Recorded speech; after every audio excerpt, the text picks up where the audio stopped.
Hey guys, welcome to Devbhoomi career point. आशा करता हूँ आप सभी लोग स्वस्थ होंगे। काफ़ी अच्छी आपकी तैयारी चल रही होगी। तो देखिए, परीक्षा वाणी महाकुंभ में एक बार आपका फिर से स्वागत है। देखिए, हमने परीक्षा वाणी जो पुस्तक है उसके अध्याय 4 तक कंप्लीट कर लिए थे। लास्ट टॉपिक में हमने देखा था उत्तराखंड का भूगोल, भौतिक संरचना, उत्तराखंड में आपदा और आपदा प्रबंधन। आज हम परीक्षा वाणी पुस्तक के अध्याय 5 को डिस्कस करेंगे। अध्याय 5 का जो टाइटल है वो है उत्तराखंड के नदी तंत्र, उत्तराखंड में जो कुंड है और साथ ही उत्तराखंड के जो जलप्रपात हैं, यानी कि भूगोल का ही एक अन्य महत्वपूर्ण आज का ये टॉपिक रहेगा दोस्तों। इसमें खासकर आज हम यहाँ पे डिस्कस करने वाले हैं उत्तराखंड का जो नदी तंत्र है। ठीक है, तो सभी लोग आ जाइए, क्लास में आपका स्वागत है। और परीक्षा वाली जो महाकुंभ ये सीरीज चली है, ये बहुत ही ज़्यादा महत्वपूर्ण है आपके आगामी परीक्षाओं हेतु। एक रिवीजन सीरीज है जिसमें आपका बहुत अच्छे से सभी फैक्टों को यहाँ पे रिवीजन आप कर पाएंगे इस सीरीज के साथ। ठीक है, तो सबसे पहले आज बात करते हैं। देखिए दोस्तों, उत्तराखंड जो राज्य है, उत्तराखंड राज्य जल संसाधन की दृष्टि से बहुत ही समृद्ध राज्य है। ठीक है, जल संसाधन की अगर हम बात करते हैं उत्तराखंड में, तो बहुत से हमको यहाँ पे नदियाँ देखने को मिलती हैं जो कि सदा नीरा नदियाँ हैं। सदा नीरा का मतलब होता है ऐसी नदियाँ जो वर्ष भर प्रवाहित होती हैं। आपने देखा होगा बहुत सी नदियाँ क्या होती है, सीजनल होती है, मौसमी। लेकिन उत्तराखंड में बहुत से ग्लेशियर स्थित हैं, तो इसकी वजह से क्या है, उत्तराखंड की अधिकांश नदियाँ जो हैं वो सदा नीरा नदियाँ कहलाती हैं। और यहाँ पर देखिए, उत्तराखंड जो राज्य है वो जल संसाधन की दृष्टि से संपन्न राज्य है। और इसके साथ साथ उत्तराखंड वन संपदा के हिसाब से भी देखते हैं तो हमें एक संपन्न राज्य। क्वेश्चन बना था कभी ये एग्जाम में, निम्न में से उत्तराखंड संपन्न है जल संसाधन में, वन संपदा में, पर्यटन की दृष्टि से। तो आपका ये सभी आंसर हो जाएंगे, आपको ध्यान रखना है। ठीक है, क्योंकि उत्तराखंड इससे पूरा मतलब परिपूर्ण है इन चीज़ों से, जल संसाधन, वन संसाधन आदि से। ठीक है, तो आज हम यहाँ पे बात करेंगे दोस्तों, उत्तराखंड राज्य में छोटी बड़ी नदियाँ बहुत सी हैं। ठीक है, उत्तराखंड की जो छोटी नदियाँ होती हैं उनको स्थानीय भाषा में गाड़ कहा जाता है। इस चीज़ को आप नोट करेंगे, स्थानीय भाषा में नदियों को गाड़ या गधेरा भी कहते हैं। ठीक है, यहाँ ध्यान रखेंगे। और उत्तराखंड की अगर हम बात करते हैं तो उत्तराखंड में मुख्यतः 3 नदी तंत्र हैं जो महत्वपूर्ण है परीक्षा दृष्टि से। मुख्यतः उत्तराखंड में 3 नदी तंत्र हैं, जो कि पहला है गंगा नदी तंत्र, यमुना नदी तंत्र और तीसरा काली नदी तंत्र। ठीक है, और इनके भी बहुत से उपतंत्र हैं। जैसे यमुना तंत्र की बात करें तो यमुना तंत्र अपने आप में बिल्कुल स्वतंत्र तंत्र है, जिसमें केवल और केवल हम देख पाते हैं कि जो हमारी टोंस नदी है, जो सबसे बड़ी सहायक नदी बन के यमुना की आएगी। लेकिन इसके अलावा गंगा तंत्र को अगर हम देखते हैं तो गंगा के बहुत से उपतंत्र हैं, जैसे भागीरथी उपतंत्र, अलकनंदा उपतंत्र, इसके साथ साथ हमारी जो नयार का उपतंत्र है गंगा का। ठीक है, और ऐसे ही काली नदी तंत्र की भी अगर हम बात करते हैं तो काली नदी तंत्र भी हमारी बहुत से उपतंत्रों में विभाजित है। जैसे कि हम बात करते हैं काली की उपतंत्र जो कुठी आंगटी है, इसके साथ साथ हमारी काली की जो मुख्यतः सहायक नदियां हम बोल सकते हैं वो है गौरी गंगा और हमारी जौलजीबी में जो संगम बनाते हैं गौरी गंगा काली नदी से। इसके साथ साथ काली की उपतंत्र में अन्य जो नदियां आ जाती हैं वो हैं दोस्तों गोनखागाड़, रामलगाड़ और रमलगाड़। ठीक है, इसके साथ साथ हमारी पूर्वी रामगंगा है और सरयू वगैरह हैं, ये मुख्यतः काली की सबसे बड़ी सहायक नदी है। जो सरयू नदी है वो काली की सबसे बड़ी सहायक नदी है। ठीक है, काली नदी को सर्वाधिक जल राशि देने वाली कोई नदी है तो वो सरयू नदी है। तो इनके बारे में हम डिटेल में आज के इस टॉपिक में डिस्कस करने वाले हैं। ठीक है, तो उत्तराखंड राज्य की कुछ प्रमुख नदियों के अगर नाम आते हैं तो सबसे पहले भागीरथी नदी, और उसके बाद अलकनंदा नदी तंत्र हो गया हमारा। ठीक है, काली नदी तंत्र हो गया, पश्चिमी रामगंगा तंत्र हो गया, पूर्वी रामगंगा तंत्र हो गया, नयार तंत्र हो गया दोस्तों। इसके साथ साथ हमारी बहुत सी ऐसी शिवालिक श्रेणियों से निकलने वाली कुछ हमारी सीजनल नदियां भी हैं जो कि बरसाती नदियां कहलाती हैं। उनमें वर्ष भर पानी तो नहीं रहता, बहुत कम मात्रा में रहता है, लेकिन बरसात के टाइम पे वो नदियां काफ़ी जल प्रवाह ले जाती हैं पहाड़ों से। ठीक है, तो इन सभी के बारे में यहाँ पे डिस्कस करेंगे हम। तो सबसे पहले देखिए, इसमें जो पॉइंट बनेगा दोस्तों, पहला जो हमारा तंत्र होगा यमुना तंत्र को डिस्कस करेंगे। ठीक है, इस चीज़ को आपको याद रखना है। कभी कभी क्वेश्चन ये भी बनता है कि उत्तराखंड में कौन सी नदियाँ ग्लेशियर बेस्ड हैं, कौन सी नदियाँ वन आधारित नदियाँ हैं। नदियों के उद्गम के भी दो सोर्सेज होते हैं दोस्तों। एक तो नदियाँ जो होती है सदा नीरा नदियाँ, मैं जो आपको बता रहा हूँ, सदा नीरा नदियाँ, उनमें हमारा मेन आ गया जैसे भागीरथी है, अलकनंदा है, इसके साथ साथ हमारी पूर्वी रामगंगा है। ठीक है, उसके साथ साथ हम देखते हैं काली नदी तंत्र, ये सभी ग्लेशियर द्वारा उद्गमित होने वाली नदियाँ हैं। और बहुत सी हमारी वन आधारित नदियाँ भी होती हैं, जैसे कि हमारी नंधौर नदी है, इसके साथ साथ हमारी कोसी नदी है। ये सभी वनों के जो सोर्सेज होते हैं, जो जल संचय होता है, छोटा सा सोर्स निकलता है, उसमें फिर आगे बढ़ते बढ़ते अन्य धाराएं मिलती हैं तो एक नदी का रूप ले लेती है वो धारा। ठीक है, तो ऐसी नदियाँ होती हैं, तो इस चीज़ का आपने ध्यान रखना है। कभी क्वेश्चन बनता भी है कि कौन सी नदी इनमें से ग्लेशियर बेस्ड है, कौन सी वन आधारित है, तो आपको थोड़ा डिटेल में पढ़ना होगा उत्तराखंड के जियोग्राफी में। ठीक है। और जैसे हम बात करते हैं, देखिए शिवालिक क्षेत्र से निकलने वाली कुछ नदियाँ जैसे बेगुल है, निहाल है, सौंग नदी है, रिस्पना नदी है देहरादून की, नंधौर नदी है, भाखरा नदी है, बाकरा, ढेला नदी है, मालिन नदी है, ठीक है। ये सभी हमारे, चूका नदी है, ये सभी हमारे क्या होती हैं, जो शिवालिक क्षेत्र है, बाह्य हिमालय का क्षेत्र है, वहाँ से निकलते हैं। वन आधारित नदियाँ ये सब हैं ज़्यादा, क्योंकि बाह्य हिमालय में कहीं ग्लेशियर देखने को नहीं मिलता ना हमको। ग्लेशियरों की जो रेंज है वो हमारी हमारी चली जाती है जो मध्य हिमालय का ऊपरी भाग है, वहां से लेकर बृहत हिमालय और ट्रांस हिमालय तक ग्लेशियर हमको देखने को मिलते हैं, ठीक है। तो उन क्षेत्रों से जो नदियां निकलते हैं वो सदानीरा नदियां या ग्लेशियर द्वारा उद्गमित नदियां कहलाती हैं, या हिमानी निर्मित नदियां कहलाती हैं वो, ठीक है। तो ये हो गया हमारे नदियों का एक बेसिक, आपने उत्तराखंड में जान लिया कि नदियों का कहाँ कहाँ से उद्गम होता है, किन किन क्षेत्रों से क्वेश्चन बन सकते हैं, उन पे हम आगे डिस्कस करेंगे। तो सबसे पहले आज हम इसमें डिस्कस करने वाले, थोड़ा हम उत्तराखंड के मैप के माध्यम से भी एक बात देखना चाहेंगे। देखिए उत्तराखंड की अगर मैं मैप की बात करता हूँ तो उत्तराखंड भाई आयताकार है, ठीक है। अभी हम यहाँ पर बना रहे हैं उत्तराखंड में। देखिए एक नदी ऐसी है हमारी काली नदी, जो कि उत्तराखंड की पूरी पूर्वी सीमा को निर्धारित करती है, ठीक है। पूर्वी सीमा बनाती है पूरी। काली नदी भारत और नेपाल के बीच पूर्व में प्राकृतिक सीमा बनाती है।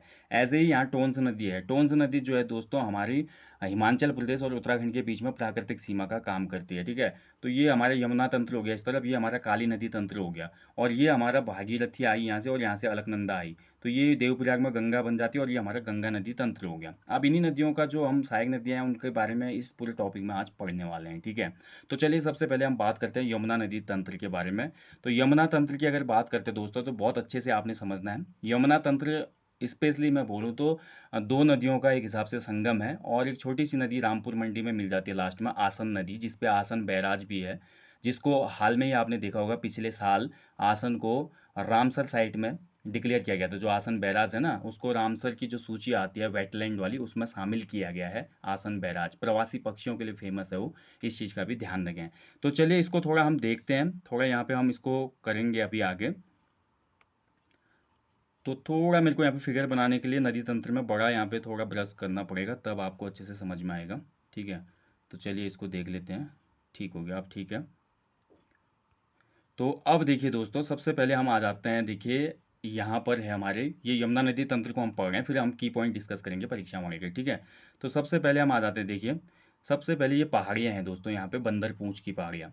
तो बंदरपूंछ की पहाड़ियाँ यानी कि यमुनोत्री जहाँ स्थित है, यमुनोत्री से हमारा उद्गम होता है दोस्तों यमुना नदी का, ठीक है। ये यमुनोत्री से यमुना नदी निकलती है, ध्यान रखेंगे। और यमुनोत्री धाम से जब यमुना नदी निकलती है तो इसकी जो पहली सहायक नदी आएगी वो आती है ऋषि गंगा, ठीक है। इसकी पहली सहायक नदी है ऋषि गंगा। थोड़ा आगे जाने पे इसमें मिलन होता है दोस्तों हनुमान गंगा का, और आगे जाके मिलती है इसमें कमलगाड़, ठीक है। और जैसे ही दोस्तों हमारा जो कालसी नामक प्लेस है, कालसी नामक प्लेस में हमारी टोंस नदी इससे मिलती है। और टोंस नदी को भी हम थोड़ा समझेंगे। देखिए टोंस नदी भी दो संयुक्त धाराओं से बनती है। हमारा ये हिमाचल प्रदेश में एक प्लेस है डोडरा क्वार प्लेस, और एक हमारी मंडिया ताल है यहाँ पर, ठीक है। तो डोडरा क्वार से हमारी निकलती है रुपिन नदी, और हमारा मंडिया ताल से निकलते हैं सुपिन नदी। रुपिन नदी और सुपिन नदी का संगम होता है दोस्तों नटवाड़ में, जो कि जौनसार में है, ठीक है। नटवाड़ क्षेत्र में, नटवाड़ क्षेत्र जौनसार में। नटवाड़ में जैसे ही रुपिन नदी और सुपिन नदी का संगम होता है, ये संयुक्त जलधारा फिर आगे जाके बन जाती है टोंस नदी, और इसी टोंस का कालसी में संगम होता है किससे, यमुना नदी से, ठीक है। और ध्यान रखेंगे दोस्तों, जो ये नटवाड़ क्षेत्र है ना, यानी कि सुपिन नदी का पूर्वी क्षेत्र और यमुना का जो पश्चिमी क्षेत्र है, इसी पूरे एंटायर एरिया को कहा जाता है जौनसार बावर। इसी एरिया को कहा जाता है जौनसार बावर, ठीक है। इतना तो आपके समझ में आ गया होगा। थोड़ा इसको बैक करते हैं फिर आगे बढ़ेंगे, ठीक है। तो ये रुपिन और सुपिन नदी, इनकी संयुक्त दल धारा टोंस बनती है, और टोंस नदी कालसी में मिल रही है किससे, यमुना नदी से, ठीक है। डाक पत्थर या कालसी ध्यान रखना आपने। और नटवाड़ में यहाँ पे संगम होता है रुपिन और सुपिन का, इस चीज का ध्यान रखेंगे। इसके बाद कालसी से जैसे ही यमुना नदी आगे बढ़ती है दोस्तों, रामपुर मंडी नामक एक प्लेस आता है यहाँ पे। तो रामपुर मंडी नामक प्लेस में यहाँ से हमारी आसन नदी आती है, जो कि रामपुर मंडी में संगम करती है किससे, यमुना नदी से, ठीक है। इसके बाद आगे जो ढालीपुर का एरिया आता है दोस्तों, ढालीपुर के एरिया से क्या होता है, हमारी ढालीपुर के एरिया से यमुना नदी उत्तर प्रदेश में चली जाती है। यहाँ उत्तर प्रदेश का सहारनपुर डिस्ट्रिक्ट है, यानी कि कभी क्वेश्चन ये भी बन सकता है कि यमुना नदी उत्तर प्रदेश के कौन से जनपद में एंटर करती है उत्तराखंड का भूभाग छोड़ के, तो वो सहारनपुर में एंटर करती है, ठीक है। और ढालीपुर से थोड़ा पहले दोस्तों हम बोल सकते हैं कि इसमें दो नदियाँ, एक नदी और संगम बनाती है, जो कि गिरी नदी है, ठीक है। गिरी नदी है, और ऐसे ही टोंस नदी में यहाँ पे संगम बनाती है बीच में, यानी कि नटवाड़ से लेकर कालसी के बीच में एक महत्वपूर्ण नदी है जो टोंस में संगम बनाती है, उसका नाम है पाबर नदी। इसको भी आप याद रखेंगे, ठीक है। तो ये हमारा यमुना का जो प्रवाह तंत्र है ये मोटा मोटा हमने देख लिया यहाँ पे। यमुना की अगर हम बात करते हैं, देखिए ये यमुनोत्री बंदरपूर से हमारी यमुना निकलती है। यमुनोत्री से लेकर हमारी टोटल अगर बात करते हैं उत्तराखंड राज्य में यमुना की लंबाई कितनी है, तो यमुना की लंबाई है 136 किलोमीटर, ठीक है, 136 किलोमीटर। इस चीज़ का ध्यान रखेंगे। और वहीं हम बात करते हैं टोंस नदी, इसकी टोटल लेंथ कितनी है, तो टोंस की टोटल लेंथ आती है 148 किलोमीटर, यानी कि 148 किलोमीटर, ठीक है, टोटल हम देखते हैं। तो ये आपको याद रखना है दोस्तों। उत्तराखंड में देखिए जो बोल सकते हैं उत्तराखंड की पश्चिमी सीमा निर्धारित करने वाली नदी है हिमाचल के साथ, वो हमारी टोंस नदी है। टोंस नदी पर एक फेमस बात भी है इचारी बांध, इसको भी आप याद रखेंगे। और जो यमुना नदी, अभी बांध वाला चैप्टर जब आएगा फिर उसमें डिस्कस कर लेंगे। ये कुछ फैक्ट होते हैं जो हम बता रहे हैं जो एग्जाम में बार बार पूछे जाते हैं। और ये हमारा यमुना का पूरा तंत्र हो गया, ठीक है। आशा करता हूँ आप इसको समझ पाए होंगे। एक बार फिर से इसको ड्रॉ करके देख लेते हैं, ठीक है। तो मैंने आपको बताया सबसे पहले यमुनोत्री नामक प्लेस से यमुना निकलती है, और यमुना में दोस्तों कालसी नामक प्लेस में टोंस नदी मिलती है, और इसके बाद दोस्तों रामपुर मंडी नामक प्लेस में आसन नदी मिलती है, ध्यान रखेंगे। और आसन नदी पर ही आसन बैराज है जो कि हमारा रामसर साइट में सूचीबद्ध भी है, प्रवासी पक्षियों के लिए फेमस है। और ढालीपुर जो है लास्ट पॉइंट है यमुना का उत्तराखंड राज्य में, उत्तराखंड के भूभाग में। और जो टोंस नदी है दोस्तों, टोंस नदी में नटवाड़ में दोस्तों जो टोंस की जलधारा बनती है यहाँ पे, यहाँ से निकलती है रूपिन नदी और यहाँ से आती है सुपिन नदी, ठीक है। रूपिन और सुपिन के संगम पर ही हमारा नटवाड़ है, ठीक है। इतना तो आपको समझ में आ गया होगा। तो ये यमुना का पूरा तंत्र है। तो चलिए आप देखेंगे यमुना तंत्र से जुड़े कुछ महत्वपूर्ण की पॉइंट्स को डिस्कस कर लेते हैं, ठीक है। तो थोड़ा ब्रश का साइज कम कर लेते हैं तब ये सही लगेगा। तो अब पहला पॉइंट देखिए, यमुना नदी उत्तरकाशी के बंदरपूछ पर्वत के दक्षिण पश्चिमी ढाल पर यमुनोत्री हिमनद से यमुनोत्री कांठा नामक स्थान से निकलती है। कहाँ से निकलती है? यमुनोत्री कांठा से। उत्तरकाशी और देहरादून में ही प्रवाह पथ है यमुना का, ठीक है, ध्यान रखेंगे। केवल दो जनपदों में, उत्तरकाशी और देहरादून, ये भी महत्वपूर्ण की पॉइंट है। यमुना की जो सबसे बड़ी सहायक नदी है, क्वेश्चन बनता है, तो यमुना की सबसे बड़ी सहायक अभी हमने डिस्कस कर लिया, टोंस नदी है, जो कि यमुना से 2.5 गुना अधिक जल लाती है, ठीक है।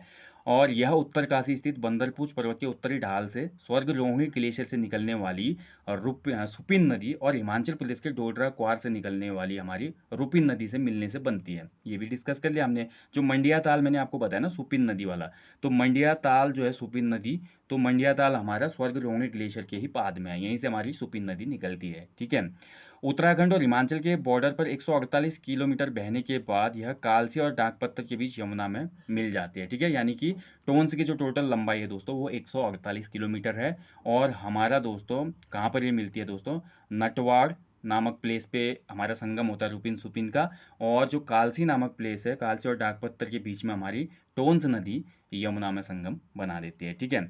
उसके बाद देखिए टोंस से मिलने के बाद यमुना देहरादून उत्तराखंड और हिमाचल के बॉर्डर बनाते हुए आगे बढ़ती है। तो टोंस में जैसे मिल जाती है तो ये संयुक्त जलधारा आगे जाती है। और उसके बाद देखिए टोंस के बाद देहरादून के रामपुर मंडी के पास बाईं ओर आसन नदी मिलती है, जो कि हम डिस्कस कर चुके हैं। रामपुर मंडी में कौन सी नदी मिलती है? आसन नदी मिलती है, ठीक है। आसन नदी का जो हमारा उद्गम होता है वो कहाँ से होता है?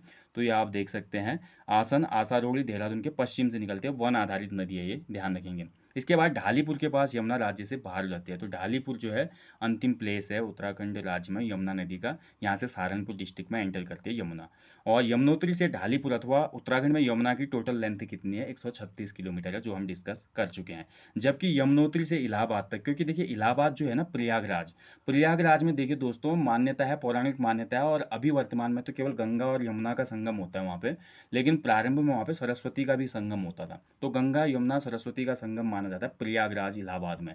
और प्रयागराज इलाहाबाद का ही जो कुंभ होता है वो सबसे विशिष्ट कुंभ माना जाता है। हालांकि हमारे हरिद्वार में भी कुंभ होता है, लेकिन प्रयागराज जो है ना दोस्तों वो भारत देश की सबसे तीन पवित्र नदियों का संगम है, गंगा यमुना और सरस्वती, ठीक है, जिनका वेदों में उल्लेख है, जिनका हमारे धार्मिक अस्तित्व से भी हम जुड़ा हुआ पाते हैं इन तीनों नदियों को। तो इसलिए ज़्यादा प्रयागराज वाला जो हमारा संगम होता है बहुत महत्वपूर्ण है हिंदू धर्म के हिसाब से अगर हम देखते हैं, ठीक है। तो हिंदू धार्मिक महत्व ज़्यादा है इस संगम का।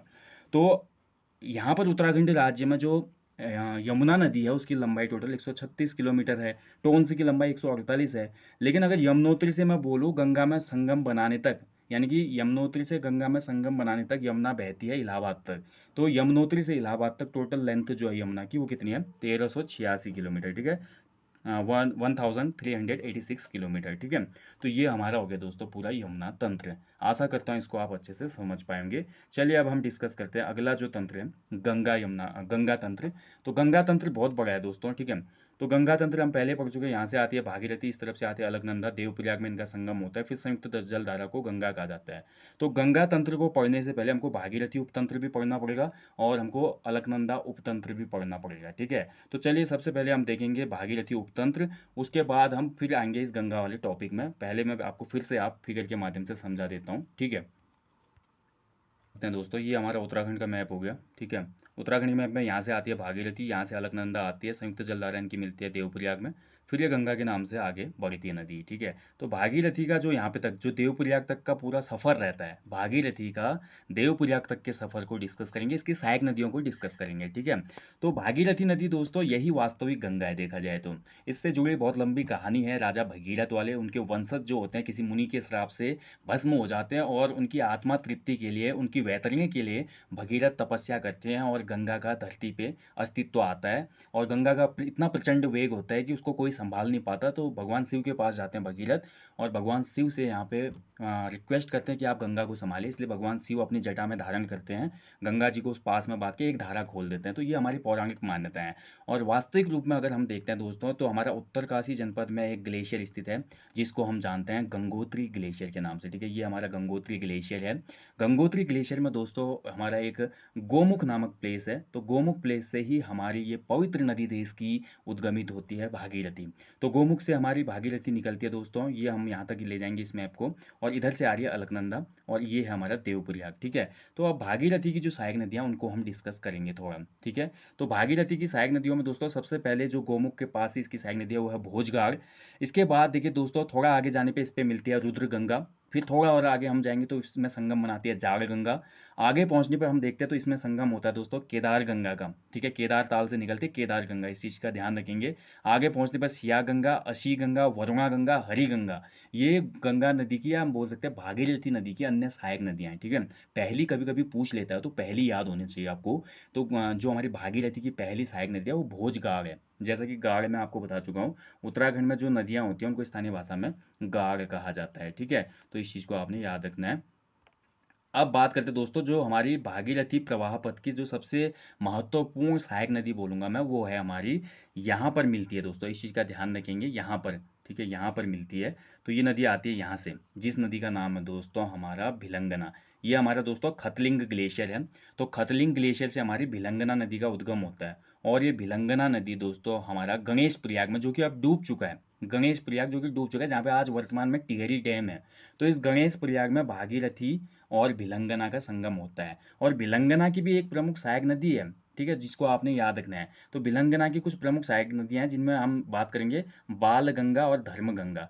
तो बाल गंगा और धर्म गंगा भी हमारी भिलंगना की सहायक नदियां हैं, जो कि बाल गंगा और धर्म गंगा का संगम होता है बुआ केदार में, और इनकी संयुक्त जलधारा घनसाली नामक प्लेस में हमारी भिलंगना से मिलती है। दूध गंगा और मेद गंगा भी हमारी क्या है, भिलंगना की सहायक नदी है। ठीक है, तो खतलिंग से भिलंगना निकली, दूध गंगा मेद गंगा इसमें प्रवाहित हुई, उसके बाद घनसाली जैसे पहुंचती है भिलंगना, तो घनसाली में बाल गंगा धर्म गंगा की संयुक्त जलधारा मिलती है। और इसके बाद गणेश प्रयाग नामक प्लेस में हमारी भागीरथी में संगम हो जाता है भिलंगना का, जो कि वर्तमान समय में टिहरी डैम में जलमग्न है। एक हिसाब से देखें, गणेश प्रयाग जो है दोस्तों वो पुरानी टिहरी में था, जो कि अब डूब चुका है। गणेश प्रयाग स्पेशली 3 नदियों के संगम पे था। एक तो हमारी भागीरथी, दूसरा हमारा भिलंगना, और तीसरी हमारी घृत गंगा या घी गंगा भी बोलते हैं जिसको। ठीक है, तो इन तीनों के संगम पे था हमारा गणेश प्रयाग, जो कि डूब चुका है। और यहाँ से फिर हमारी नदी जब आगे बढ़ती है दोस्तों, ये भागीरथी की जलधारा, तो ये पहुंचती है देवप्रयाग, और देवप्रयाग में इसका संगम होता है दोस्तों अलकनंदा से। ठीक है, तो अब हम देखेंगे चमोली से आने वाली जो अलकनंदा है, वो देवप्रयाग तक किन किन नदियों को समाहित करते हुए अपने आप में लाती है, और फिर बनता है यहाँ पे उत्तराखंड राज्य का सर्वाधिक जल भंडारण क्षमता वाला संगम, जिसको हम जानते हैं दोस्तों देवप्रयाग के नाम से। और यहीं से भारत की एक प्रसिद्ध नदी का जन्म होता है, गंगा नदी का। तो चलिए अब देखेंगे हम अलकनंदा का प्रवाह पथ। ठीक है, आशा करता हूँ आप समझ पाए होंगे। चलिए अब अलकनंदा को देख लेते हैं। या प्रवाह तंत्र है, उसको थोड़ा ध्यान से समझना होगा आपने, क्योंकि यहाँ से सबसे ज्यादा क्वेश्चन बनने की संभावना रहती है। क्यों? क्योंकि अलकनंदा ही उत्तराखंड राज्य की एकमात्र ऐसी नदी है दोस्तों, जिसमें जो उसकी सहायक नदियां हैं वो जब समाहित होती हैं तो उत्तराखंड के पंच प्रयाग अस्तित्व में आते हैं। ठीक है, तो ये बहुत महत्वपूर्ण है। अधिकतर जो अधिकतर क्या बोलूँ मैं, जितने भी पंच प्रयाग हैं वो अलकनंदा के ही संगम पर हैं। ठीक है, जो अंतिम प्रयाग है हमारा वो भी भागीरथी और अलकनंदा के संगम पर ही है, और ऊपर के 4 प्रयाग भी हमारे अलकनंदा के संगम पर ही बनते हैं अन्य नदियों के द्वारा। ठीक है, तो इनको डिस्कस करेंगे, इसलिए अलकनंदा वाला जो हमारा प्रवाह पथ है या जो हमारा प्रवाह तंत्र है वो बहुत महत्वपूर्ण है आज के इस टॉपिक में। तो सबसे पहले देखिए दोस्तों, अब बात करेंगे, यहाँ से तो हमने पढ़ लिया था ना अभी, गोमुख नामक प्लेस से हमारी कौन आई, गोमुख से हमारी भागीरथी आई, भागीरथी की सहायक नदी भिलंगना, और ये हम मान लेते हैं यहाँ पे देवप्रयाग। ठीक है, ये हमारा देवप्रयाग है, यहाँ से आके गंगा जा रही है। अब देवप्रयाग तक जो अलकनंदा का जर्नी है उसको हम देखेंगे। ठीक है, तो चमोली में एक प्लेस है दोस्तों, एक ग्लेशियर है सतोपंथ ग्लेशियर। सतोपंथ ग्लेशियर में हमारा अलकापुरी बांक है, यहाँ से निकलती है हमारी अलकनंदा नदी। सतोपंथ ग्लेशियर से निकलती है अलकनंदा नदी, और इसमें सबसे पहले संगम बनाती है दोस्तों हमारी कामेत पर्वत शिखर के देवताल से निकलने वाली सरस्वती नदी। और इस पहले प्रयाग को हम जानते हैं उत्तराखंड में केशव प्रयाग के नाम से, जो कि माणा गांव के निकट है बद्रीनाथ में। और इसी केशव प्रयाग पे हमको दिखता है पौराणिक मान्यताओं के आधारित जो आधार पे सबसे बड़ा पुल है, पत्थर का पुल, भीम पुल। ठीक है, बोला जाता है कि पांडवों ने इस नदी को पार करने के लिए, सरस्वती नदी को पार करने के लिए, बहुत बड़ी आई थी नदी, पांडव चाह रहे थे स्वर्ग लोंगे पर्वत की तरफ, और उतनी बड़ी नदी थी कि पांडव उसमें बह जाते। तो भीम के अंदर तो भैया 1000 हाथियों का बल था, भीम ने उठाया एक बड़ा पत्थर और नदी के आर पार रख दिया, और तब से इस पत्थर को बोला जाता है भीम पुल। ठीक है, तो अलकनंदा नदी निकलती है हमारी कहाँ से, सतोपंथ ग्लेशियर से, और सबसे पहला प्रयाग इसका बनता है केशव प्रयाग, जहाँ पे इसमें मिलती है सरस्वती नदी, जो कि कामेत स्थित देवताल से निकलती है। इसके बाद देखिए हमारी अलकनंदा आगे बढ़ती है दोस्तों। ठीक है, तो अलकनंदा में केशव प्रयाग से आगे बढ़ने पर दोस्तों हमारी पहली नदी इसमें संगम बनाएगी, वो है ऋषि गंगा। और इसके बाद थोड़ा आगे जाने पे इसमें मिल जाती है दोस्तों पुष्पावती हिमगंगा, जो कि हमारी फूलों की घाटी में प्रवाहित होती है पुष्पावती। तो वो पुष्पावती और हिमगंगा की संयुक्त जलधारा इसमें संगम बनाते हैं। ठीक है, इसके बाद दोस्तों हमारा ये पहुंचती है अलकनंदा नदी यहाँ पर, और यहाँ पर दोस्तों इसमें संगम बनाती है पश्चिमी धौली गंगा या विष्णु गंगा भी जिसको कहा जाता है। ठीक है, ध्यान रखेंगे, पश्चिमी धौली गंगा जो कि गणेश गंगा, ऋषि गंगा, अन्य सहायक नदियों से बनी है धारा, वो पश्चिमी धौली गंगा यहाँ पर संगम बनाते हैं अलकनंदा से। और इस प्रयाग को, यानी कि पहला प्रयाग हमें मिल गया उत्तराखंड राज्य का, सबसे पहला प्रयाग माना जाता है विष्णु प्रयाग। विष्णु प्रयाग में संगम होता है अलकनंदा और विष्णु गंगा का, या धौली गंगा पश्चिमी का। ठीक है, इसका ध्यान रखेंगे, बहुत महत्वपूर्ण है। इसके बाद देखिए अलकनंदा नदी आगे बढ़ती है अलकनंदा, और अलकनंदा में दोस्तों हमारा संगम होता है दोस्तों नंद प्रयाग में नंदाग्नि नदी का। ठीक है, तो त्रिशूल पर्वत नंदा घुंटी जो है, त्रिशूल पर्वत नंदा घुंटी से आती है नंदाग्नि नदी, और ये नंदाग्नि नदी हमारा संगम बनाती है नंद प्रयाग में, यानी कि दूसरा जो हमारा संगम हो गया वो नंद प्रयाग हो गया। ठीक है, इसके बाद हमारी अलकनंदा आगे बढ़ती है दोस्तों, और आगे बढ़ने पर अलकनंदा पहुंचती है दोस्तों कांग्य प्रयाग में। और कांग्य प्रयाग में दोस्तों हमारी एक नदी और इससे संगम बनाते हैं जिसका नाम है पिंडर नदी। तो पिंडर नदी और अलकनंदा का संगम कहलाता है कांग्य प्रयाग। ठीक है, और पिंडारी ग्लेशियर से पिंडर नदी निकलती है। पिंडर नदी की मुख्य सहायक नदी है आटागाड़, जो कि दूधातोली रेंज से निकलती है, इसका भी आप ध्यान रखेंगे। ठीक है, और इसके साथ साथ देखिए दोस्तों, जैसे ही फिर ये आगे बढ़ती है दोस्तों अलकनंदा की धारा, संयुक्त जलधारा, तो यहाँ पर आ जाता है रुद्रप्रयाग। तो रुद्रप्रयाग में दोस्तों हमारा संगम होता है। रुद्रप्रयाग में कौन कौन सी नदी मिलती है, इसमें मंदाकिनी नदी। ठीक है, रुद्रप्रयाग में मंदाकिनी मिलती है, और मंदाकिनी नदी का संगम होता है, उद्गम होता है दोस्तों, माफ कीजिएगा, मंदाकिनी का उद्गम होता है चौराबाड़ी ताल से, मंदरांचल श्रेणी से। और चौराबाड़ी ताल से मंदाकिनी निकलते हुए दोस्तों हमारी सोन प्रयाग में संगम बनाते हैं सोन गंगा से। ठीक है, ये भी महत्वपूर्ण है, याद रखिएगा, सोन प्रयाग में सोन गंगा और मंदाकिनी का संगम होता है यहाँ पे।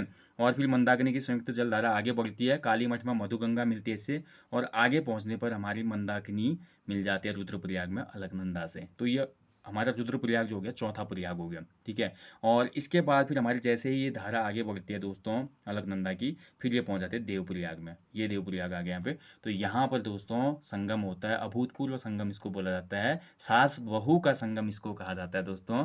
सास और बहू नदियां कहा जाता है, अलकनंदा बहू है और जबकि हमारी भागीरथी सास है, तो सास बहू का संगम भी कहा जाता है देवप्रयाग को। और यहाँ से ये संयुक्त जलधारा फिर गंगा नाम से आगे प्रभावित होती है। ठीक है, तो इस चीज़ को आपने ध्यान रखना है। और ये आपका पूरा हो गया, देख सकते हैं जो हमारा प्रवाह पथ है अलकनंदा और भागीरथी का। ठीक है, तो ये कुछ मेन मेन पॉइंट है जिनको आपने याद रखना है।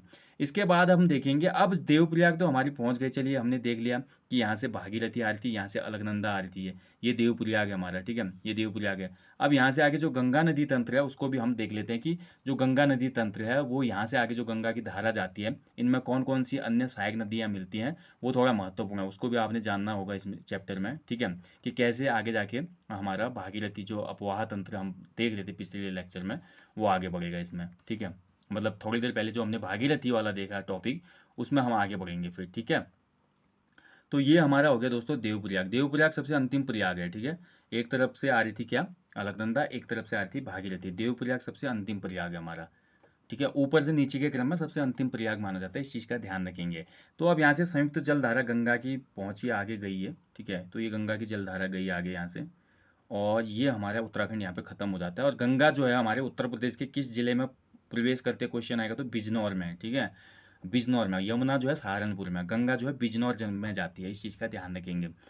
अब देखिए दोस्तों, देवप्रयाग से आगे जैसे ही गंगा की धारा बढ़ती है तो पहला प्लेस आता है ब्यास घाट, ठीक है। तो ब्यास घाट में नयार नदी गंगा में संगम करती है, ठीक है। कौन सी नदी, नयार नदी। अब नयार नदी आपको पता है दोस्तों, नयार नदी जो है हमारी पूर्वी नयार, पश्चिमी नयार, ज्यूली गाड़, ढाई ज्यूली गाड़, ये सभी दूधातोली रेंज से निकलने वाली नदियां हैं। तो इन नदियों का संगम हो जाता है आपस में, और इनकी संयुक्त जलधारा कहलाती है नयार, और इस नयार का संगम होता है ब्यास घाट में गंगा से, ठीक है। थोड़ा आगे जाने पे गंगा में मिलती है मालिनी नदी, और इसके बाद जैसे गंगा नदी पहुंचती है ऋषिकेश में, तो ऋषिकेश में गंगा में मिलती है चंद्रभागा नदी, ये भी महत्वपूर्ण है, इसको आप याद रखेंगे।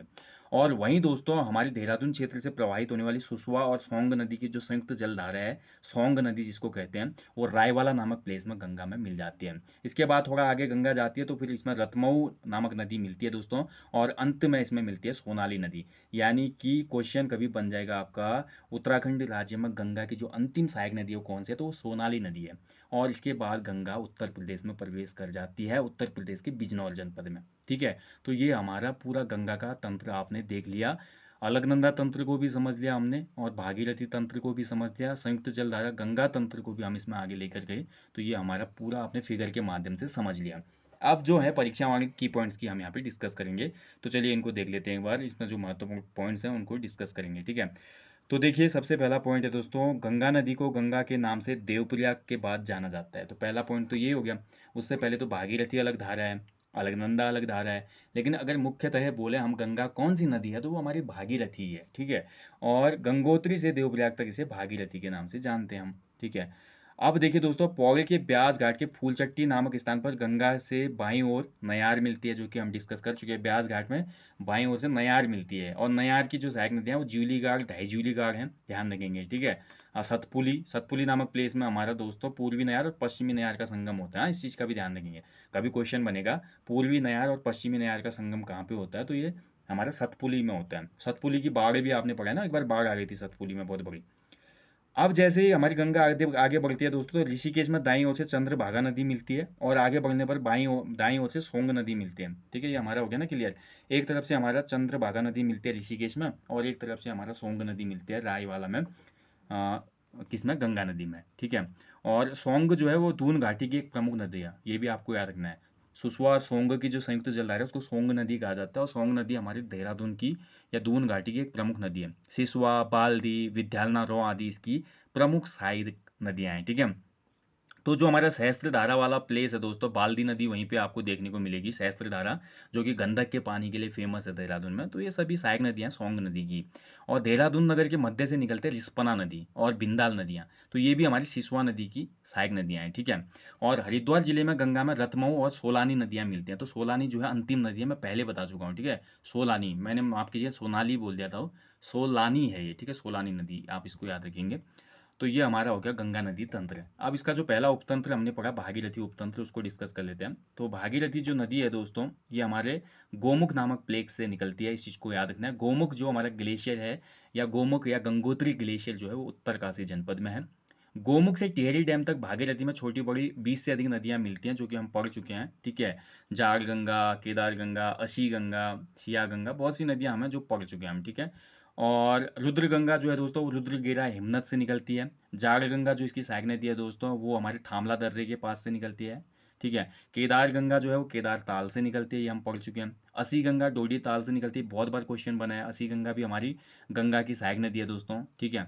तो ये हमारी कहाँ से निकलती है, डोडी ताल से निकलती है, उत्तरकाशी। डोडी ताल कहाँ है, उत्तरकाशी में है। और ध्यान रखेंगे शिया गंगा जो झाला नामक प्लेस के आसपास भागीरथी में प्रवाह संगम बनाती हैं। इसके बाद गणेश प्रयाग दोस्तों हम डिस्कस कर चुके हैं, जो कि पुराना टिहरी शहर है, जो कि अब टिहरी डैम में डूब चुका है। तो यहाँ पर मैंने आपको बताया दोस्तों, भागीरथी से भिलंगना यहाँ पे मिलती है। भिलंगना जो है वो खतलिंग ग्लेशियर टिहरी से निकलती है। ठीक है, क्वेश्चन बनता है खतलिंग ग्लेशियर की खोज किसने की थी। तो खतलिंग ग्लेशियर की खोज करने वाले व्यक्ति हैं उत्तराखंड के गांधी इंद्रमणि बडोनी जी। इस चीज का भी ध्यान रखेंगे आप। मेद गंगा, दूध गंगा, धर्म गंगा, बाल गंगा या बाल खिला, ये सभी भिलंगना की सहायक नदियां हैं। अभी मैंने आपको मैप में बताया है ना। तो यहाँ से गंगा आ रही थी, यहाँ से मैंने आपको बताया कि ये हमारी मिलती है भिलंगना टिहरी में, पुरानी टिहरी में। तो घनसाली नामक प्लेस में हमारी क्या मिलती है, बाल गंगा और धर्म गंगा की संयुक्त जलधारा।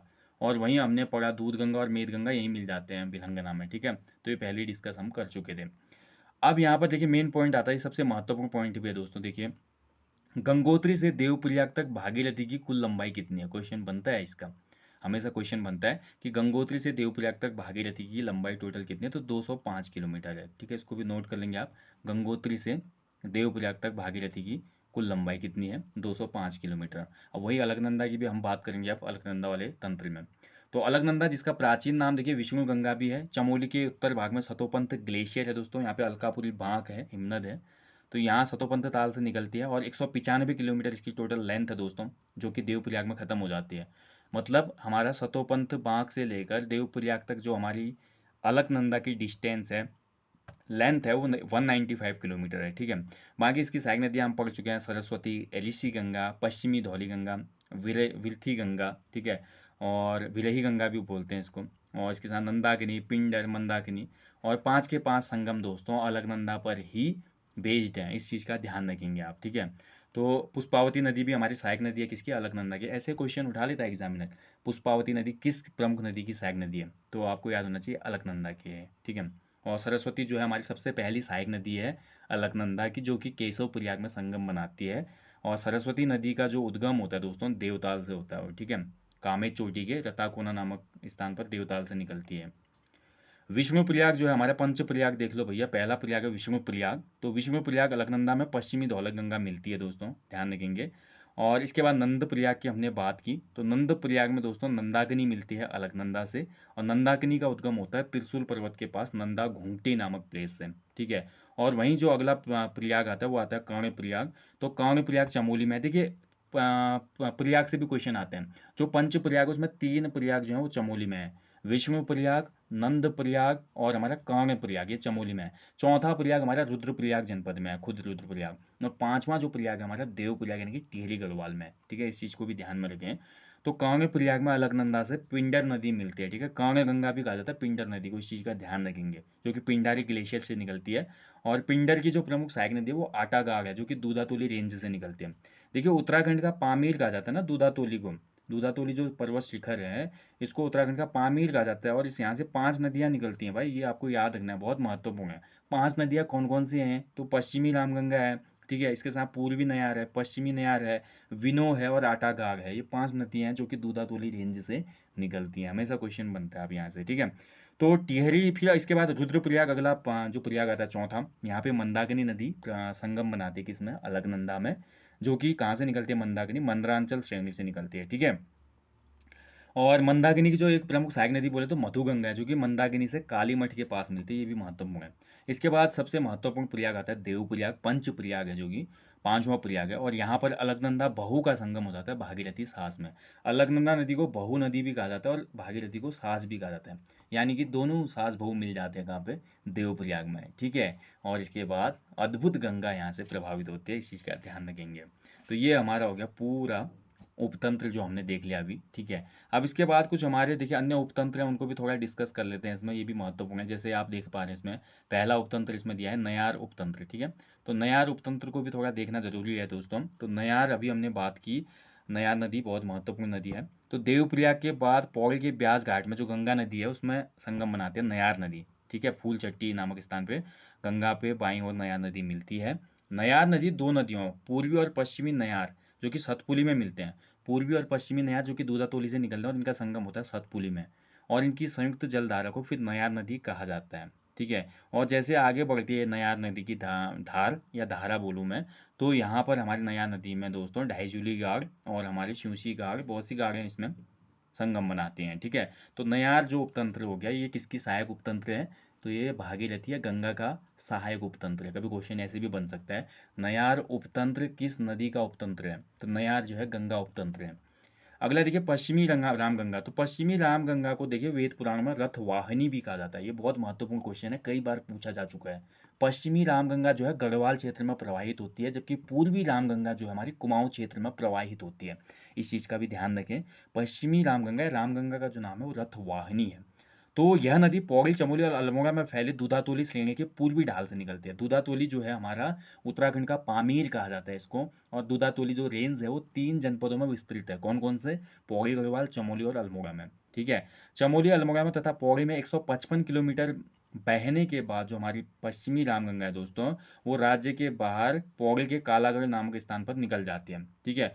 और कालागढ़ जो हमारा लास्ट प्लेस होगा पौड़ी का, जहाँ तक हमारी पश्चिमी रामगंगा रहती है, उसके बाद उत्तर प्रदेश में चली जाती है ये। और उत्तर प्रदेश में प्रवाहित होने के बाद दोस्तों ये कन्नौज के पास गंगा में संगम बना लेती है। ठीक है। और अगर बात करें पश्चिमी रामगंगा की प्रमुख सहायक नदियाँ कौन कौन सी हैं, तो ये हैं बीरमागाड़, गग्गास और बीनो। ठीक है, इस चीज़ का भी ध्यान रखें। गग्गास नदी जो है ये दोस्तों हमारे अल्मोड़ा रानीखेत जो श्रेणी है वहाँ बहने वाली एक प्रमुख नदी है, इसका भी ध्यान रखेंगे। इसके बाद बात करते हैं हम कोसिला नदी, कोसी नदी। तो कोसी नदी दोस्तों ग्लेशियर आधारित नदी नहीं है, ये वन आधारित नदी है। वनों में आप देखते हैं ना, बहुत से वनों में सोर्सेज होते हैं हमारे, स्प्रिंग्स वगैरह होते हैं, हमने देखा होगा नेचुरल धारे वगैरह होते हैं, छोटे छोटे वाटर सोर्सेज होते हैं। तो उन सब की संयुक्त जल धारा मिलकर छोटी छोटी गाड़ का निर्माण करती है। फिर उसमें अन्य कुछ धाराएं मिलती हैं स्थानीय, फिर ऐसे ऐसे करते करते एक बड़ी नदी का रूप ले लेती है। तो इसी प्रकार से बनती है कोसी या कोसिला नदी। कोसी नदी का जो प्राचीन नाम है वो कोसिला या कौशिका नदी भी है। ठीक है, ध्यान रखेंगे। तो ये कौसानी से निकलती है दोस्तों। कौसानी में हमारा एक प्लेस है दोस्तों, धार पानी धार। तो यहाँ से ठीक निकलती है हमारी कोसी नदी। और राज्य में ये बहती है दोस्तों अल्मोड़ा, नैनीताल और उधमसिंह नगर में। और 168 किलोमीटर बहने के बाद उधमसिंह नगर के सुल्तानपुर स्थान पर ये राज्य से बाहर निकल जाती है। रामनगर से ये मैदानी भाग में प्रवेश करती है कोसी नदी। ठीक है। और कोसी नदी को धान का कटोरा भी कहा जाता है, ये भी ध्यान रखें। कोसी के जो नीचे के भूभाग है, समतल भूभाग, वहाँ पे बहुत अच्छी धान की फसल होती है, इसलिए इस नदी को हमारा क्या कहा जाता है, धान का कटोरा भी कहा जाता है इस घाटी को, कोसी घाटी को। ठीक है। अब कोसी नदी की जो अन्य सहायक नदियां वो है देवगाड़, मिनोलगाड़ और सुमालीगाड़। ठीक है, इस चीज का ध्यान रखें। इसके बाद आ जाते हैं हम शिवालिक नदियों में, जैसे कि पहली है दाबका नदी। ठीक है। तो दाबका नदी जो है दोस्तों ये कोसी से ठीक पूर्व में प्रवाहित, यह नदी नैनीताल के गर्म पानी नामक स्थान पर निकलती है। तो गर्म पानी एक प्लेस है नैनीताल में। ठीक है। आप लोगों ने कैंची धाम का नाम सुना होगा दोस्तों। तो कैंची धाम से कुछ ही डिस्टेंस पे स्थित है गर्म पानी, उसी गर्म पानी से निकलती है हमारी दाबका नदी। और ये नैनीताल और उधमसिंह में बहती है दोस्तों। और बाजपुर जो हमारा उधमसिंह नगर में है, बाजपुर के पास से राज्य से बाहर निकल जाती है दाबका नदी। इसके बाद देखिए अगली नदी जो है बाकरा नदी। तो बाकरा नदी दोस्तों ये दाबका के पूर्व और इसके समानांतर बहती है, और नैनीताल से ही इसका उद्गम होता है। नैनीताल और उधमसिंह नगर में बहती है दोस्तों। इसके बाद खानपुर, जो कि उधमसिंह नगर में है, खानपुर। तो ये खानपुर के पास से राज्य के बाहर हो जाते हैं। ठीक है। एक खानपुर हरिद्वार में भी है और एक खानपुर यहाँ पे भी है, ध्यान रखेंगे। ठीक है। अगली नदी बहुत महत्वपूर्ण है, गोला नदी। यहाँ से बहुत क्वेश्चन बनते हैं, देखिए गोला नदी से। तो गोला नदी जो है दोस्तों गार्गी नदी। तो गार्गी या गोला, गोला का जो प्राचीन नाम है वो गार्गी नदी है, इस चीज का ध्यान रखेंगे। ठीक है। और ये दोस्तों बाकरा और उसके पूर्व समांतर बहती है। नैनीताल के पहाड़ पानी से उद्गम होता है हमारा गोला नदी का, ध्यान रखेंगे। ठीक है, इस चीज का ध्यान रखेंगे। नैनीताल के हमारे कहाँ से, पहाड़ पानी नामक प्लेस से उद्गम होता है गोला का। ठीक है। और एक महत्वपूर्ण पॉइंट है दोस्तों गोला से, कि गोला गोला के गोला पर दोस्तों एक हमारी फेमस जो है बांध परियोजना भी, उत्तर प्रदेश और उत्तराखंड राज्य की जमरानी बांध परियोजना। ठीक है। तो जमरानी जो परियोजना है दोस्तों ये बहुत फेमस है गोला वाली, इस चीज का ध्यान रखना है आपने। और इसके बाद देखिए देहोआ नदी। तो गोला नदी के पूर्व बहती है दोस्तों। ये सभी शिवालिक नदियां हैं, छोटी छोटी, इनमें ज्यादा पानी नहीं रहता है। बिल्कुल वर्षा काल में इनमें आपको बहुत पानी देखने को मिलेगा। इसके अलावा इनमें जो है पानी की मात्रा ना गर्मी वगैरह में बहुत कम हो जाती है। ठीक है। एक हिसाब से मौसमी नदियां इनको हम बोल सकते हैं, काफी कम पानी इनमें रहता है। इसके बाद अगली जो है दोस्तों देखिए देहुआ नदी। तो देहुआ नदी भी नैनीताल से उद्गम होता है और उधमसिंह नगर से बाहर जाती है प्रवाहित होते हुए। अगली है नंदौर नदी दोस्तों। तो नैनीताल में एक प्लेस है चोर गलिया। तो चोर गलिया के पास देहुआ नदी है दोस्तों, यहाँ से निकलती है। ठीक है। माफ कीजिएगा, नैनीताल के चोर गलिया के पास देहुआ नदी से निकलकर यह नदी नानक सागर में समाहित हो जाती है। यानी कि जहाँ से हमारी देहुआ नदी निकल रही थी ना, उसी के आसपास से हमारी नंदौर नदी का उद्गम होता है। ये सभी वन आधारित नदियां हैं। और थोड़ा बहने के बाद नंदौर नदी जो है वो हमारी नानक सागर, जो कि हमारे खटीमा, सितारगंज, नानक सागर, जो इन प्लेसेस में पूरा नानक सागर फैला हुआ है, तो यहाँ पर सितारगंज में है बेसिकली देखा तो हम, जो हमारा नानक सागर है। तो नानक सागर दोस्तों ये पूरी इसमें समाहित हो जाती है हमारी नंदौर नदी। और नंदौर नदी का ही जो बेसिन क्षेत्र है, ध्यान रखिए, नंदौर नदी का जो बेसिन क्षेत्र है, इसी बेसिन क्षेत्र में फैला हुआ है नंदौर वन्य जीव विहार। ठीक है, नंदौर वन्य जीव विहार, ध्यान रखेंगे। ठीक है, तो ये हमारा अभी तक का पूरा नदी तंत्र हो गया। अब हम जाएंगे दोस्तों उत्तराखंड राज्य का जो सबसे पूर्वी नदी तंत्र है, यानी कि काली नदी तंत्र को डिस्कस करेंगे। ठीक है, ये भी बहुत महत्वपूर्ण है काली नदी तंत्र। काली नदी उत्तराखंड राज्य की सबसे लंबी नदी है, इस चीज का भी ध्यान रखना है आपने। ठीक है, राज्य की सबसे लंबी नदी जो है वो है काली नदी। चलिए काली नदी को आप देखेंगे और समझेंगे अच्छे से, इसका पूरा प्रवाह पथ भी आपको दिखाते हैं अभी। ठीक है, तो काली नदी को यहाँ पे हम डिस्कस करेंगे फिगर के माध्यम से। चलिए बनाते हैं काली नदी का पूरा फिगर। तो बात करें दोस्तों, हमारा देखिए आपने पढ़ा है कैलाश मानसरोवर यात्रा। कैलाश मानसरोवर यात्रा में ट्रांस हिमालयी क्षेत्र में स्थित जो लिपुलेख दर्रा है, यहाँ से होकर ये यात्रा गुजरती है। तो लिपुलेख दर्रे के आसपास ही दोस्तों हमारा एक प्लेस है काला पानी। काला पानी व्यास आश्रम भी यहाँ पे लोकेटेड है। काला पानी नामक प्लेस से ही दोस्तों हमारा उद्गम होता है काली नदी का। तो काली नदी का पूरा प्रवाह पथ मैं आपका बना रहा हूँ दोस्तों। ठीक है, तो यहाँ तक हम देखेंगे इसमें कौन कौन सी नदियाँ संगम बनाती हैं, उसको भी हम देखेंगे। तो काली नदी की दोस्तों हम सबसे पहले जो देखते हैं, जो हमारी आ, सहायक नदी है वो कौन कौन सी हैं। तो सबसे पहले हमारी जो सहायक नदी आ जाएगी दोस्तों, जैक्सर श्रेणी, हम यहाँ पे बोलते हैं जास्कर या जैक्सर श्रेणी दोस्तों, हमने आपने पढ़ा है हिमालय में।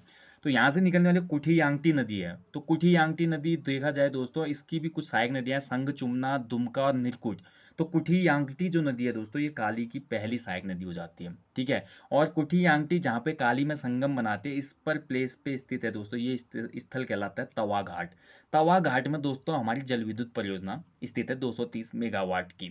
इसके बाद काली नदी आगे बढ़ती है दोस्तों। तो काली नदी में हमारी मिलती है दोस्तों, यहाँ पर हम देखते हैं ऊपर हमारा है गोवनखा हिमनद। गोवनखा ग्लेशियर भी इसको कहा जाता है। तो यहाँ से निकलने वाली दोस्तों हमारी है पूर्वी धौली गंगा। तो पूर्वी धौली गंगा आगे सहायक नदी है किसकी, काली नदी की, जो कि खेला नामक प्लेस में काली नदी से मिलती है। खेला नामक प्लेस में पूर्वी धौली गंगा और काली का संगम होता है, और यहीं पे स्थित है धौली गंगा परियोजना भी, जिसको छिरकिला बांध भी कहा जाता है, इस चीज का ध्यान रखेंगे। और पूर्वी धौली गंगा जो है वो हमारे कुमाऊं क्षेत्र में, यानी कि काली की सहायक नदी है, जबकि पश्चिमी धौली गंगा हमारी अलकनंदा की सहायक नदी है, जो कि चमोली में है, गढ़वाल क्षेत्र में। इस चीज का हमेशा ध्यान रखें, इसमें गलती हो जाती है। ठीक है, और इसके बाद जैसे ही हमारी काली नदी की संयुक्त जलधारा आगे बढ़ती है दोस्तों, तो फिर आता है दोस्तों यहाँ पर एक ऐतिहासिक प्लेस जिसको हम जानते हैं जौलजीबी नामक प्लेस। जौलजीबी में दोस्तों यहाँ पे संगम होता है गोरी गंगा का काली नदी में। ठीक है, तो गोरी गंगा जो हमारी है दोस्तों, इसका उद्गम होता है दोस्तों मिलम और रालम ग्लेशियर की कुछ नदी धारा आती है। वैसे हम देखा गोरी गंगा का संगम जो उद्गम होता है वो तो मिलम ग्लेशियर से होता है। कहाँ से होता है, मिलम, इस चीज को ध्यान रखेंगे। गोरी गंगा इसका उद्गम होता है, ओरिजिन है मिलम ग्लेशियर। और रालम ग्लेशियर से निकलने वाली एक नदी है दोस्तों सुनकल्पा नदी, वो इससे संगम बनाती है यहाँ पे। और इनकी संयुक्त जल धारा दोस्तों हमारी पहुंचती है कहाँ पे, जौलजीबी नामक प्लेस पे। तो गोरी काली का संगम कहाँ पे होता है, जौलजीबी में। ठीक है, इस चीज का ध्यान रखेंगे। और इसके बाद दोस्तों हम आगे बढ़ते हैं, तो आगे वाला जो पॉइंट है बहुत ज्यादा महत्वपूर्ण है। काली नदी में आगे जाकर दोस्तों संगम बनाती है सरयू नदी। सरयू नदी देखिए, काली नदी को सर्वाधिक जल राशि देने वाली नदी है। सरयू नदी का उद्गम होता है दोस्तों सरमूल पहाड़ी। ठीक है, सरमूल झुंडी भी कहा जाता है इसको, सरमूल पहाड़ी से इसका उद्गम होता है। बागेश्वर में सरयू नदी में संगम होता है गोमती का, जो कि डोबरा श्रेणी से निकलती है। इसके बाद देखिए दोस्तों रामेश्वर नामक प्लेस में, यहाँ पे रामेश्वर में सरयू नदी से मिलती है दोस्तों नामिक ग्लेशियर से निकलने वाली पूर्वी रामगंगा। अब देखिए मैंने अभी आपको बताया ना पश्चिमी धौली गंगा और पूर्वी धौली गंगा, ऐसे ही पूर्वी रामगंगा जो है वो कुमाऊं क्षेत्र में है और पश्चिमी रामगंगा गढ़वाल क्षेत्र में है। तो रामेश्वर नामक प्लेस में दोस्तों सरयू में संगम होता है पूर्वी रामगंगा का।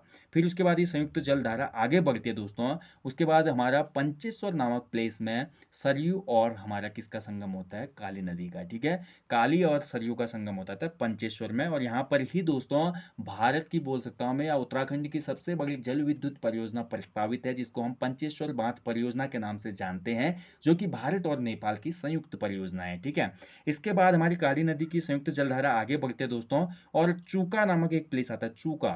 तो चूका नामक प्लेस में काली में लधिया नदी मिलती है, जो कि काली की अंतिम सहायक नदी है। क्वेश्चन बना था यहाँ से किसी एग्जाम्पल लास्ट टाइम, उत्तराखंड राज्य में काली नदी की अंतिम सहायक नदी कौन सी है, तो यह लधिया नदी। ठीक है, कौन सी है, लधिया, अभी हम डिस्कस करेंगे। इसके बाद देखिए काली नदी पहुंच जाती है दोस्तों टनकपुर नामक प्लेस में। टनकपुर आप जानते हैं दोस्तों, ठीक है, तो टनकपुर जो कि हमारा कुमाऊं का प्रवेश द्वार भी कहलाता है, उसे काठगोदाम भी कहते हैं, टनकपुर भी कहते हैं। टनकपुर का पुराना नाम था ग्रास्टिनगंज। ब्रह्मदेव मंडी भी यहाँ पे ही थी। और टनकपुर में दोस्तों हमारा टनकपुर में जब हमारी काली नदी पहुंचती है तो इसका नाम हो जाता है शारदा। ये भी महत्वपूर्ण पॉइंट है। ठीक है, तो काली नदी का नाम जो शारदा मिलता है ना, वो टनकपुर से मिलता है। और इस पर टनकपुर परियोजना भी मौजूद है, यानी कि टनकपुर जल विद्युत परियोजना, जो कि 1993 में बनी थी। यहीं से इस पे दोस्तों शारदा नहर भी निकाली गई है। तो शारदा नहर बनी थी 1928 में। ठीक है, और इसके बाद देखिए एक और परियोजना है इस शारदा नदी पे, जिसको बोला जाता है लोहिया हेड परियोजना। और उसके बाद दोस्तों हमारी जो काली नदी है वो उत्तराखंड राज्य के बाहर हो जाती है। ठीक है, इस चीज का ध्यान रखेंगे। काली नदी को स्कंद पुराण के मानस खंड में श्यामा नदी बोला गया है दोस्तों। और काला पानी से लेकर यहाँ से काली नदी निकली ना, और उत्तराखंड की सीमा तक, जो हमारी लास्ट सीमा जहाँ से ये प्रवेश करती है बाहर, तो काली नदी की टोटल जो लेंथ है वो है 252 किलोमीटर, 252 किलोमीटर। यानी कि काली नदी जो है दोस्तों प्रवाह पथ के हिसाब से उत्तराखंड राज्य की सबसे लंबी नदी है। बहुत ही महत्वपूर्ण पॉइंट है, उत्तराखंड राज्य की सबसे लंबी नदी कौन सी है, तो काली नदी है या शारदा नदी, आपको ध्यान रखना है। ठीक है, इस चीज का ध्यान रखेंगे। तो ये पूरा काली नदी का आपने यहाँ पे देख लिया नदी तंत्र। अब हम बात करेंगे दोस्तों, एक और पॉइंट है, भारत और नेपाल के बीच में प्राकृतिक सीमा बनाती है पूरा आप देखते हैं, जैसे पिथौरागढ़ से लेकर जहाँ से उद्गम होता है ना, वहां से लेकर लास्ट तक जब ये राज्य से बाहर निकलते हैं तो वहां तक पूरी ये प्राकृतिक सीमा बनाती है भारत और नेपाल के बीच में। काली नदी की हम पूर्व की तरफ देखते हैं तो नेपाल है, काली नदी के पश्चिम की तरफ हमारा उत्तराखंड है। ठीक है, इस चीज का ध्यान रखेंगे। भारत नेपाल में दोस्तों पंचेश्वर बांध संधि भी हुई थी 1996, इस चीज को नोट कर लें। अभी मैंने आपको बताया काली गोरी का संगम जौलजीबी में हुआ था दोस्तों, जहाँ पे जौलजीबी का एक मेला लगता है जिसकी शुरुआत हुई थी 1914 से। तो ये कुछ महत्वपूर्ण पॉइंट है, इनको आपने नोट कर लेना है। तो चलिए अब हम देखेंगे परीक्षा वाले के जो काली नदी से जुड़े महत्वपूर्ण की पॉइंट है उनको डिस्कस कर लेते हैं। ठीक है, तो काली नदी देखिए दोस्तों पिथौरागढ़ के सुदूर उत्तर में तिब्बत बॉर्डर के जैक्सर श्रेणी से, कभी कभी सिंपली वो क्या पूछ लेता है ना, श्रेणी भी पूछ लेता है, हिमालय की कौन सी श्रेणी से निकलती है, तो जैक्सर या जास्कर श्रेणी इनको कहा जाता है। ठीक है, तो इसके पूर्वी ढाल पर है लिपुलेख। लिपुलेख के पास एक प्लेस है काला पानी, यहीं पे व्यास आश्रम भी है, तो व्यास आश्रम भी कहा जाता है इस प्लेस को। तो यहाँ से निकलती है काली नदी। ठीक है, स्थानीय भाषा में इसे काला पानी घाट या काली गंगा कहा जाता है। यह नदी काकगिरी पर्वत के समांतर तथा भारत नेपाल का बॉर्डर बनाते हुए बहती है। बहुत अच्छा पॉइंट है। पिथौरागढ़ के बाद यह चंपावत में प्रवेश करती है और टनकपुर के निकट पूर्णागिरि धाम के निकट बरमदेव मंडी के बाद शारदा नदी के नाम से नेपाल में प्रवेश कर जाती है। यानी कि काली नदी जो है दोस्तों वो नेपाल में प्रवेश करी है, ना कि उत्तर प्रदेश में। इस चीज का भी ध्यान रखें, कभी क्वेश्चन आ सकता है। राज्य में प्रवाहित होने के बाद काली नदी कहाँ पर प्रवेश करती है, उत्तर प्रदेश के जिले भी दे देगा आपको कंफ्यूज करने के लिए, नेपाल, पीलीभीत, बरेली, या आपको दे देगा वो सहारनपुर, ऐसे ऑप्शन बन जाएंगे। ठीक है, तो आपको याद रखना है जो हमारी काली नदी है वो नेपाल में प्रवेश करती है राज्य में प्रवाहित होने के बाद। स्कंद पुराण में इसको श्यामा नदी बोला गया है दोस्तों। ठीक है, इसकी जो प्रमुख सहायक नदियां कुठियांगटी, पूर्वी धौलीगंगा, गोरी गंगा, सरयू, लोहावती भी इसकी सहायक नदी है। ये मैं बताना भूल गया था अभी, लोहावती नदी जो कि लोहाघाट से निकलती है दोस्तों, जो कि एबट माउंट से निकलती है। एबट माउंट एक प्लेस है ना लोहाघाट में, तो यहाँ से उद्गम होता है दोस्तों लोहावती नदी का, और ये लोहावती नदी भी हमारी संगम बनाती है काली में। और लधिया नदी जो है दोस्तों ये अंतिम सहायक नदी है काली नदी की। काला पानी से टनकपुर तक इस नदी की लंबाई है 252 किलोमीटर, जो कि राज्य की सबसे लंबी नदी है। ठीक है, अब इसके जो अन्य तंत्र हैं, जो उपतंत्र है, जैसे कि पहला उपतंत्र मैंने इसका बताया कुठियांगटी आपको, तो कुठियांगटी नदी इससे कहाँ पे मिलती है, तवा घाट में। ठीक है, तो काली की प्रारंभिक सहायक नदी कौन है, कुठियांगटी। काली की अंतिम सहायक नदी कौन सी है, लधिया नदी। तो कुठियांगटी जो है दोस्तों हमारी जैक्सर के पश्चिमी ढाल से निकलती है। संगचुमना, नीलकुट और थुमका कुठियांगटी की सहायक नदियां हैं। इसके बाद आगे बढ़ते हैं काली, तो काली में आपको बताया मैंने खेला के पास पूर्वी धौलीगंगा मिलती है ना, तो कुठियांगटी के बाद काली में खेला के पास धौलीगंगा मिलती है पूर्वी। और धौलीगंगा, पूर्वी धौलीगंगा की दोस्तों जो सहायक नदियां हैं वो हमारी है लिस्सर दारमा नदी, नानदारमा, सेलायांगटी और कंचतुच नदी आदि। ठीक है, ये सभी इसकी सहायक नदियां, बहुत ही डिफिकल्ट नेम है, याद रखने हैं। इसके बाद है देखिए आगे बढ़ते हैं काली नदी और जौलजीबी नामक प्लेस में गौरी गंगा इससे संगम बनाती है। तो गौरी गंगा उपतंत्र में दोस्तों हमारा कौन कौन सी नदियां ये भी आप देख लीजिए। गौरी गंगा की जो हमारी सहायक नदियां हैं वो हमारी हैं रमलगार, मदाकिनी, गोनखागार और इसके अलावा दोस्तों सुनकल्पा, ठीक है यार, रामलगार, जो कि पहले मैं आपको बता चुका था, क्योंकि गोनखा हिम्मत हिम्मत से निकलती है हमारी, गोनखा हिमनद से माफ कीजिएगा, रालम ग्लेशियर से निकलती है सुनकल्पा, और मिलम ग्लेशियर से निकलती है गौरी गंगा। तो ये सभी इसकी सहायक नदियां हैं, ठीक है। यानी कि गौरी की जो प्रमुख सहायक नदियां वो है सुनकल्पा, रमलगाड़, मदाकिनी, और मंदाकिनी नहीं है, मदाकिनी है, मतकनी है, मतकनी गाड़ बोलते हैं वैसे इसको, गोनखा गाड़, ठीक है। इसके बाद देखिए सरयू उपतंत्र जो है सबसे बड़ा उपतंत्र है एक हिसाब से काली नदी का, जो कि सर्वाधिक जल राशि देता है काली को, क्योंकि इसमें संगम होता है दोस्तों सरयू में भी, पूर्वी रामगंगा का और बागेश्वर में गोमती का, इस वजह से, ठीक है। तो काली को सबसे अधिक जल राशि देने वाली कुमाऊं की पवित्र नदी है सरयू। देखिए यहाँ पे दो और पॉइंट मिल गए आपको। किस नदी को पुराणों में अपवित्र कहा गया है, तो वो काली या श्यामा नदी है। और किस नदी को, किस कुमाऊं की नदी को पुराणों में पवित्र कहा गया है, तो वो हमारी हो जाएगी सरयू नदी, ठीक है। इस चीज का भी ध्यान रखेंगे। तो सरयू निकलते हैं सरमूल झुंडी नामक प्लेस से। बैजनाथ इसी के आसपास बसा हुआ है, बागेश्वर भी इसी के संगम पर है, सरयू गोमती के संगम पर, ठीक है। पिथौरागढ़ अल्मोड़ा पिथौरागढ़ चंपावत का बॉर्डर बनाते हुए 146 किलोमीटर प्रवाहित होने के बाद पंचेश्वर से 40 किलोमीटर नीचे यह काली नदी के दाईं ओर मिल जाते हैं, ठीक है। इस चीज का ध्यान रखेंगे। यह पश्चिम से पूर्व को बहती है सरयू नदी। सरयू की जो पहली सहायक नदी है वह गोमती नदी, जो कि बागेश्वर में सरयू से मिलती है, और सरयू गोमती के संगम पर ही बागेश्वर है। और इसी सरयू गोमती के संगम पर दोस्तों उत्तराखंड की सबसे ऐतिहासिक घटना हुई थी, कुली बेगार आंदोलन का जन्म यहीं पे हुआ था, या एक हिसाब से कुली बेगार आंदोलन की अनौपचारिक जो बोल सकते हैं कि खत्म हुआ था अनौपचारिक रूप से कुली बेगार आंदोलन, वो हमारे इसी संगम पे हुआ था, ठीक है। तो इसलिए भी महत्वपूर्ण है। इसके बाद जैसे ही दोस्तों हमारी सरयू आगे बढ़ते हैं तो काकरी घाट में सरयू से पनार नदी मिलती है, छोटी सी नदी है पनार। और इसके बाद काकरी घाट से 3 किलोमीटर आगे सरयू जैसे ही जाते हैं तो इसमें प्रवाहित होती है दोस्तों हमारी पूर्वी रामगंगा। इस चीज़ का ध्यान रखेंगे, पूर्वी रामगंगा जो कि पिथौरागढ़ के पोंटिंग और नामिक ग्लेशियर से निकल के आती है। और पूर्वी रामगंगा की टोटल लेंथ है 108 किलोमीटर। पूर्वी रामगंगा की सहायक नदियाँ कौन कौन सी है, तो पूर्वी रामगंगा की सहायक नदियाँ भुजपत्री गाड़, गलगतिया गाड़, काला पानी गाड़, बेरल गाड़, ठीक है। और इसके बाद देखिए काली की जो अंतिम सहायक नदी है दोस्तों वो है लधिया नदी। तो लधिया नदी उत्तराखंड की अंतिम नदी बोल सकते हैं, जो कि काली में प्रवाहित होती है।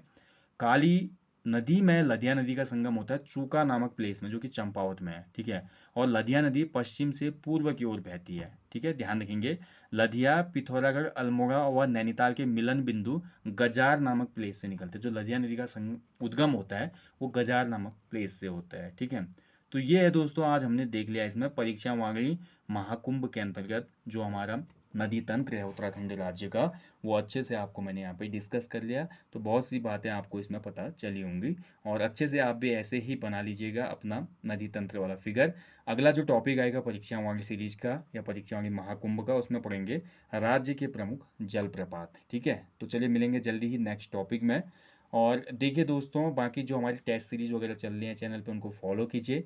इसके साथ साथ जो हमारी टेस्ट सीरीज चल रही है हमारे एप्लीकेशन पे 50 complete group C test series, उसको भी फॉलो कीजिए आप। पूरे ग्रुप सी के 50 ऑनलाइन टेस्ट आपको दिए जा रहे हैं, जो कि यूके ट्रिपल एस सी के नवीनतम पैटर्न पर आधारित हैं, जिसमें आप सेक्शनल टेस्ट दे सकते हैं दोस्तों। 20 नंबर की हिंदी, 10 नंबर का रीजनिंग, 30 नंबर का जीएस और करंट अफेयर, और 40 नंबर का उत्तराखंड जीएस और करंट अफेयर। तो इस बेस पे, इस पैटर्न पे पूरे यहाँ पे प्रैक्टिस सेट तैयार किए जा रहे हैं। और इन प्रैक्टिस सेट का जो मूल्य है मात्र 250 है। एप्लीकेशन के स्टोर पे जाइए, इस वीडियो के डिस्क्रिप्शन बॉक्स में आपको हमारी एप्लीकेशन की लिंक मिल जाएगी। आपको application as a student registered करना है। बहुत से लोग क्या करते हैं, एज ए पेरेंट हमारा रजिस्टर्ड कर देते हैं एप्लीकेशन, जिससे उनको फिर स्टोर शो नहीं होता। आपको स्टोर या एप्लीकेशन केवल और केवल एज ए स्टूडेंट ही रजिस्टर्ड करनी है, ठीक है। तो इन 50 प्रैक्टिस सेट्स का जो अभी मूल्य रखा है हमने, बहुत ही यहाँ पे इंडिपेंडेंट डे ऑफर चल रहा है 20 अगस्त तक, तो मात्र 250 है। उसके बाद इसका मूल्य डबल हो जाएगा, यानी कि 500 हो जाएगा। तो जल्दी से जल्दी इसको परचेज कर ले। और इसके साथ साथ आगामी परीक्षाओं के लिए देखिए रिवीजन करना शुरू कर दे, ज़्यादा से ज़्यादा प्रैक्टिस सेट लगाएं। परीक्षाओं वाले लूसेंट सामान्य हिंदी, लूसेंट सामान्य ज्ञान, करंट अफेयर, और इसके साथ साथ रीजनिंग के क्वेश्चनों की प्रैक्टिस कंटिन्यू कर दें आप, क्योंकि परीक्षा ज़्यादा दूर नहीं है आप, ठीक है। अक्टूबर वगैरह में परीक्षा हो जानी शुरू हो जाएंगी आपकी ग्रुप सी की, तो उस हिसाब से तैयारी करते रहें। तो आपको जल्दी मिलता हूँ नेक्स्ट टॉपिक में। आज की क्लास आपको पसंद आई दोस्तों तो लाइक करना, शेयर करना ना भूलें, और बाकी मिलेंगे जल्दी नेक्स्ट टॉपिक में। तब तक के लिए अपना ध्यान रखें। जय हिंद, जय उत्तराखंड।